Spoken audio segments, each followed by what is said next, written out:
السلام علیکم ویورز، خطوط غالب میں سے ایک خط بنام علاؤالدین احمد خان علائی۔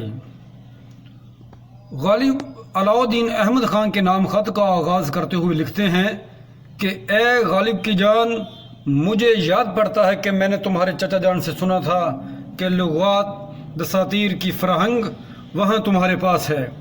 اگر ہے تو مجھے بھیج کیوں نہیں دیتے؟ بہرحال جو کچھ کہ ہم اپنے لائق سمجھتے ہیں فی الواقع وہ ہمارے درکار نہیں ہوتا۔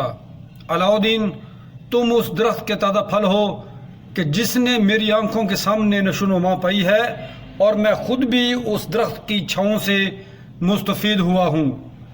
یعنی تم اس شخص کے نوجوان بیٹے ہو کہ جو میرے سامنے پلا بڑھا ہے اور جس سے خود بھی مجھے تعلق خاص رہا ہے۔ ایسی صورت میں مجھے تم سے محبت کیوں کرنا ہوگی؟ رہی میل ملاقات کی بات، اس کی دو ہی صورتیں ہیں، یعنی ایک تو یہ کہ تم دلی آ جاؤ، بصورت دیگر میں لوہارو آؤں، لیکن دونوں صورتیں مشکل ہیں۔ نہ میں لوہارو آ سکتا ہوں اور نہ تم دلی۔ تم مجبور ہو اور میں بڑھاپے کے ہاتھوں معذور۔ میں خود کہتا ہوں کہ میری اس معذوری کو تم ہرگز قابل توجہ نہ سمجھنا، کہ جب تک کہ یہ نہ سمجھ لو کہ میں کون ہوں اور ساری حقیقت کیا ہے۔ آؤ میں تمہیں اپنا ماجرا سناتا ہوں۔ سنو، دنیائیں دو ہیں۔ ایک تو یہ دنیا ہے کہ جس میں ہم تم بستے ہیں، اسے عالم آب و گل کہتے ہیں۔ دوسری دنیا وہ ہے جو آب و گل کی اس دنیا سے ماورا ہے اور جو عالم ارواح ہے۔ اس دنیا میں اجسام نہیں بلکہ ارواح بستی ہیں۔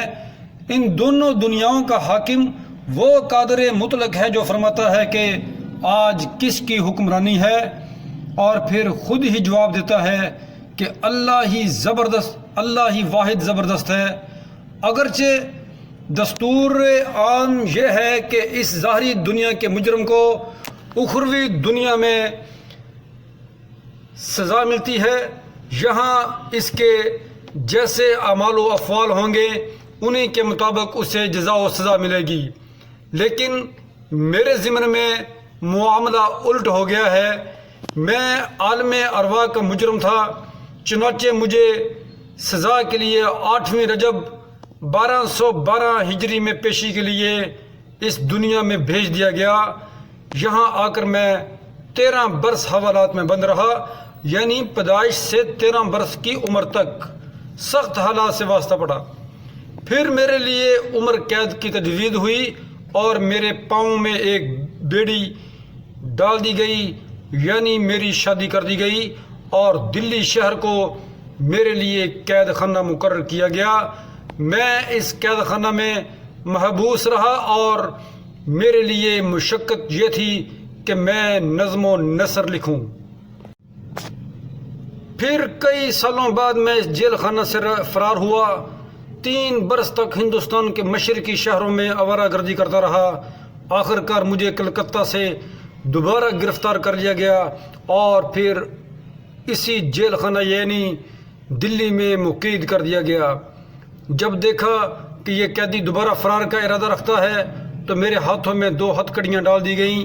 مسلسل قید میں میرے پاؤں بیڑی نے زخمی کر دیے اور ہاتھوں کو ہتھکڑیاں نے شل کر دیا۔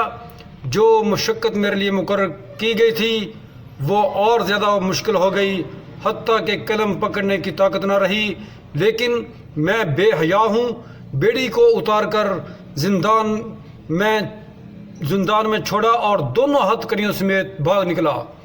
میرٹھ مراد آباد سے ہوتا ہوا رامپور پہنچا۔ ابھی کچھ ہی عرصہ وہاں قیام کیا کہ پھر پکڑا گیا۔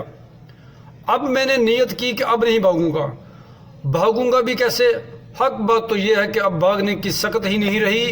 رہائی کا حکم دیکھیے کب ملتا ہے، یعنی پتہ نہیں کہ کب اس قید حیات سے رہائی ملے گی۔ مجھے خفیف کا شک ہے کہ اس ماہ ذی الحجہ 1277 میں رہا ہو جاؤں گا۔ خوش قسمتی سے اگر کسی قیدی کو رہائی مل جائے تو وہ سوائے اپنے گھر کے کہیں اور نہیں جاتا۔ ظاہری سی بات ہے کہ میں بھی رہا ہونے کے بعد اپنے اصل گھر یعنی آخرت کو کوچ کر جاؤں گا۔